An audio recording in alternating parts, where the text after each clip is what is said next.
Assalamualaikum warahmatullahi wabarakatuh. Di video kali ini, kami kelompok 4 akan mempresentasikan hasil dari diskusi kami yang berjudul Asas dan Landasan Pendidikan. Pendidikan merupakan pilar utama dalam pembangunan suatu bangsa. Melalui pendidikan, manusia dibentuk menjadi individu yang tidak hanya cerdas secara intelektual, tetapi juga matang secara moral, sosial, dan juga spiritual. Asas pendidikan merujuk pada prinsip-prinsip dasar yang menjadi pedoman dalam penyelenggaraan pendidikan.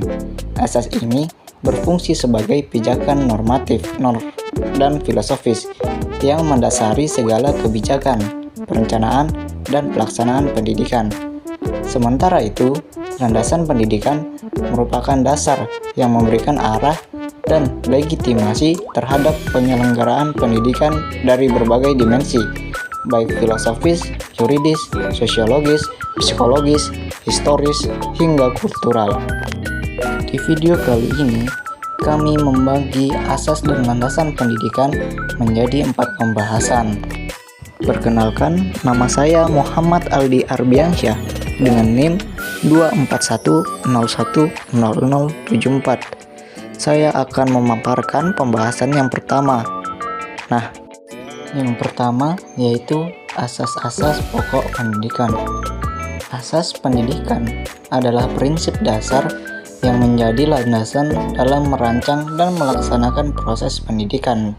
Di Indonesia, terdapat beberapa asas utama yang memberikan arah dalam penyelenggaraan pendidikan, yaitu antara lain yang pertama, Asas Tut Wuri Handayani. Asas ini berasal dari falsafah Ki Hajar Dewantara yang merupakan inti dari sistem Among. Tut Wuri Handayani berarti di belakang memberi dorongan. Guru tidak mendominasi, tetapi membimbing siswa agar mampu berkembang secara mandiri dan bertanggung jawab. Asas ini menekankan pentingnya peran pendidikan sebagai fasilitator, bukan pengendali mutlak. Lalu yang kedua yaitu asas belajar sepanjang hayat. Asas ini memandang pendidikan sebagai proses yang tidak terbatas oleh usia atau jenjang sekolah formal. Pendidikan harus berlangsung sepanjang hidup, atau kata lainnya yaitu lifelong learning, yaitu meliputi dimensi vertikal, belajar dari usia dini hingga usia lanjut. Lalu yang kedua dimensi horizontal, mencakup berbagai bidang kehidupan seperti sosial, budaya, ekonomi, dan teknologi. Asas ini menuntut sistem pendidikan yang fleksibel, adaptif, dan relevan dengan kebutuhan zaman. Lalu yang ketiga atau yang terakhir yaitu asas kemandirian dalam belajar. Asas ini menekankan pentingnya menumbuhkan sikap mandiri dalam belajar sejak dini. Siswa didorong untuk aktif mencari dan membangun pengetahuan sendiri, sementara guru berperan sebagai pendamping yang siap membantu jika dibutuhkan. Tujuannya adalah menciptakan pembelajaran yang kritis, kreatif, dan bertanggung jawab atas proses belajarnya. B. Landasan pendidikan. Landasan pendidikan adalah dasar dalam merancang dan melaksanakan sistem pendidikan agar sesuai dengan nilai masyarakat dan negara, mencakup aspek filosofis, sosiologis, kultural, psikologis, dan yuridis. 1. Landasan filosofis berasal dari filsafat pendidikan yang membahas hakikat manusia, nilai dan pengetahuan. Alirannya meliputi 1. Esensialisme yang berfokus pada materi pelajaran inti. Kedua, perennialisme yang menekankan nilai abadi. Ketiga, pragmatisme dan progresisme. Pendidikan harus berguna dan menyesuaikan zaman. 2. Landasan sosiologis berkaitan dengan perkembangan dan kebutuhan masyarakat. Pendidikan dipengaruhi oleh masyarakat dan berperan dalam membentuk karakter sosial seperti kebinekaan dan toleransi. 3. Landasan kultural. Pendidikan berfungsi melestarikan dan mentransformasikan budaya. Sekolah dan keluarga menjadi media utama pewarisan nilai budaya bangsa. 4. Landasan psikologis berdasar pada prinsip perkembangan anak. Setiap peserta didik unik, sehingga pembelajaran dan kurikulum harus disesuaikan dengan kebutuhan mereka. 5. Landasan yuridis merupakan dasar hukum pendidikan, menjamin legalitas dan hak memperoleh pendidikan. Contohnya dalam Undang-Undang Dasar 1945 Pasal 31, Undang-Undang Nomor 20 Tahun 2003, PP dan Permendikbud, Undang-Undang Guru dan Dosen, Undang-Undang Perlindungan Anak. Assalamualaikum warahmatullahi wabarakatuh. Baik, saya akan membacakan bagian C, yaitu jenis-jenis asas pendidikan di Indonesia. Yang A, bagian A, asas demokrasi dan berkeadilan pendidikan diselenggarakan secara terbuka dan adil, memberikan kesempatan yang sama bagi semua warga negara tanpa diskriminasi serta menghargai keberagaman. B. Asas satu kesatuan yang sistematik.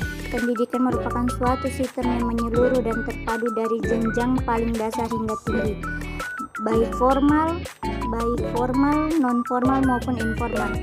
C. Asas partisipatif. Pendidikan melibatkan peran aktif berbagai pihak seperti keluarga, masyarakat, dan pemerintah dalam penyelenggaraannya. D. Asas berkelanjutan. Pendidikan dilaksanakan sebagai proses seumur hidup yang tidak berhenti pada satu jenjang atau usia tertentu. E. Asas transparansi dan akuntabilitas. Proses pendidikan harus terbuka dan dapat dipertanggungjawabkan, baik secara formal maupun administratif. F. Asas kemandirian. Pendidikan mendorong peserta didik untuk mandiri dalam berpikir, bertindak, dan berkembang sesuai dengan potensi dirinya. G. Asas Pancasila dan Undang-Undang Dasar 1945. Semua kegiatan pendidikan harus berdasarkan pada nilai-nilai Pancasila dan Undang-Undang Dasar 1945 sebagai dasar negara dan panduan kehidupan berbangsa. H. Asas relevansi. Pendidikan harus relevan dengan kebutuhan peserta didik, masyarakat, dan tuntutan perkembangan zaman seperti ilmu pengetahuan, teknologi, serta dunia kerja. Di sini saya akan menjelaskan bagian D, hubungan antara asas dan landasan pendidikan dengan praktik penyelenggaraan pendidikan di Indonesia. Asas dan landasan pendidikan memiliki peran penting dalam menentukan arah, nilai, dan kualitas penyelenggaraan pendidikan di Indonesia. Keduanya berfungsi sebagai fondasi yang memastikan bahwa setiap proses pendidikan berjalan secara terarah, bermakna, legal, dan sesuai dengan nilai-nilai nasional. Yang pertama, sebagai arah dan panduan pelaksanaan pendidikan. Yang kedua, memberikan legitimasi dan kepastian hukum. Yang ketiga, menyesuaikan pendidikan dengan kebutuhan masyarakat. Dan yang keempat, menyesuaikan pendidikan dengan psikologi pendidikan peserta didik. Dan yang kelima, menjadi dasar inovasi dan perbaikan sistem pendidikan. Baik, itu dia tadi presentasi dari kami kelompok 4. Kurang dan lebihnya kami mohon maaf. Wabillahi taufiq wal hidayah. Assalamualaikum warahmatullahi wabarakatuh.